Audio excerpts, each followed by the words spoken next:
You are welcome to HN What's Your Say? The #1 listening show where we discuss real issues with real people like you. We are still featuring R. Kelly. Real name Robert Sylvester Kelly. Also known as the R&B King. Angelo Clary, who has been so eloquent during his talks accusing R. Kelly for allegedly abusing their daughter, failed to answer simple questions that required him to explain when her daughter met the R&B King, what her age was at the time, how she managed to meet with him at a certain hotel, and his role in allowing her to go on tour with the music star. When confronted with these simple questions, Angelo Clary kept changing his statements on the go. We are going to play back this clip and highlight for you the gray areas where he made contradicting statements. And then you will judge for yourself whether he was being truthful or not. Exactly. So that's what happened. It happened that Monday, she skipped school. And the police was called. The police came because we was beating on a five-star hotel room, back and forth, banging on the doors. The regular security tried How to did put y'all us know out. where they was at? We didn't know, but we knew they was in that motherfucker because we saw my daughter's car and we saw his tour bus and all that shit. We beat on doors. It was floors you couldn't get on, and they called the regular police. But How y'all know he was at that hotel? well, you know, I have people that's in the industry as well. Okay. That, you know, it was a lot of calls because we couldn't find her at first to turn the phone off. Did y'all, when y'all called her, she didn't answer?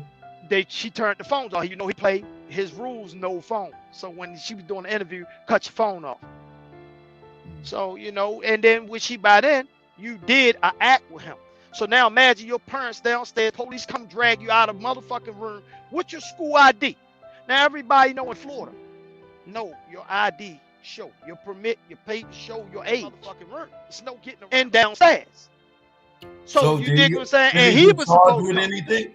He was supposed to come. They was waiting for him.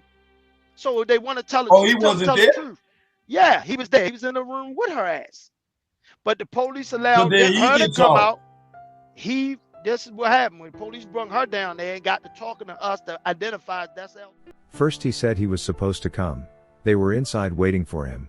And then right after he says he was there. Isn't that contradicting himself? And when he realizes he had blundered, he attempts to correct himself and says he was supposed to come down with her, like that's what he was trying to say. This guy. And everything. He was supposed to come right behind. As the police doubled back, he was gone. He went out the private exit the hotels have. You know, come the groupie ass security guards that my daughter said he was trying to get a job. And he left. So when the police doubled back, he never came down. They looked outside, his cars and shit was gone.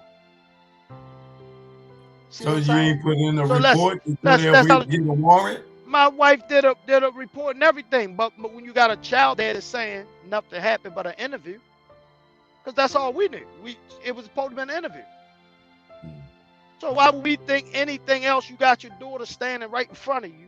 And she said, Dad, I swear to God, was this week we did the interview. Y'all was kind of messing it up because I was getting ready to hit my high notes and this and that. All lie. You understand what I'm saying? So how soon did you find out they was messing with each other? I didn't until like next year when somebody in the camp finally sent us messages. The whole time is this. Everybody music. She working on music. They play. I mean, he was sending us samples of some of the music. This is how deep this shit get. People wait. So she went and moved with him after that? No, brother. She didn't move till September. This happened in August. See, that's what they didn't tell you. See, they made it like it was Monday, Tuesday. A month later, she was with him. And what? How much? You said a month later she was living with him? I said April is when they met. When this act happened. April is when they met. She didn't leave to go to the tour with him till his tour started up in September, which Az was ready to go back to school. So you talking April to September. So tell them non-count motherfuckers that like to come up here and act like she met him Monday and moved in Friday, and our parents gave her. Exactly. So you're talking about a whole summer of dialoguing with parents and everybody and somebody like me. First Angelo says this happened in August and then quickly changes to April. Then he later says Azriel did not see R. Kelly again until September when they were going on tour with her. And this is the period when his wife was texting him pretending to be Azriel. And that she then turned 18 in December, technically narrowing the gap within which R. Kelly would have abused her if ever he did it anyway. So what they are trying to say is that R. Kelly had a window of approximately only 2 months during which he managed to do all the wrong things he is accused of to her before she could turn 18.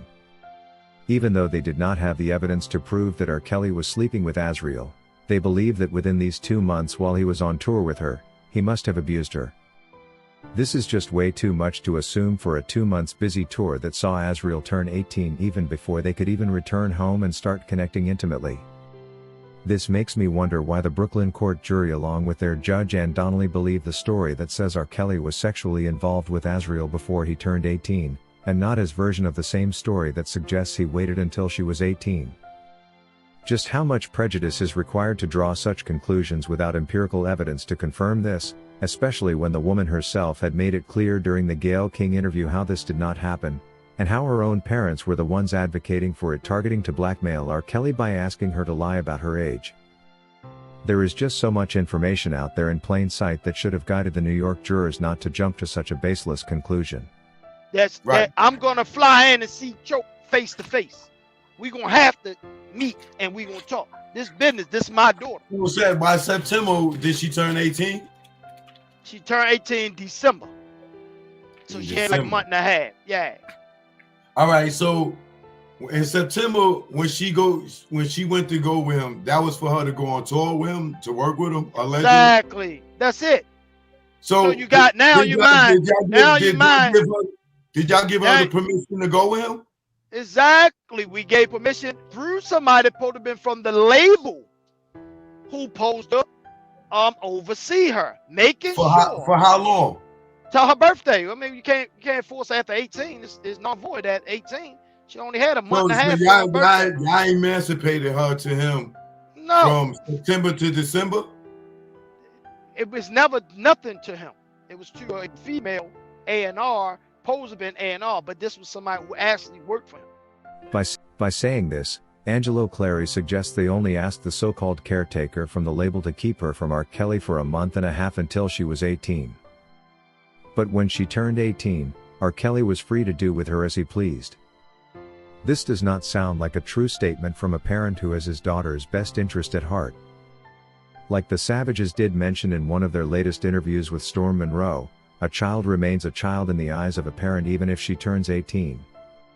So the whole idea that they signed an agreement with someone who claimed to work for the label to take care of her for a month and a half sounds not just unreal, but also a stupid decision from a real parent who cared about the well-being of their daughter. Perhaps this document was never there like the Savages suggest, considering if it had been original, it would have been officially stamped by the label. If you wish to take part in a live interview on this channel discussing any of these topics, let us know by emailing us on sashahnnewsroom@gmail.com for scheduling. That is all we had for you today on HN What's Your Say? To keep updated whenever we post a new video, subscribe to this channel now. Also remember to hit the bell icon and enable notifications. And feel free to share your opinions with us in the comment section below, and let us know if you would like us to publish your views in our next release. We value all our subscribers' opinions.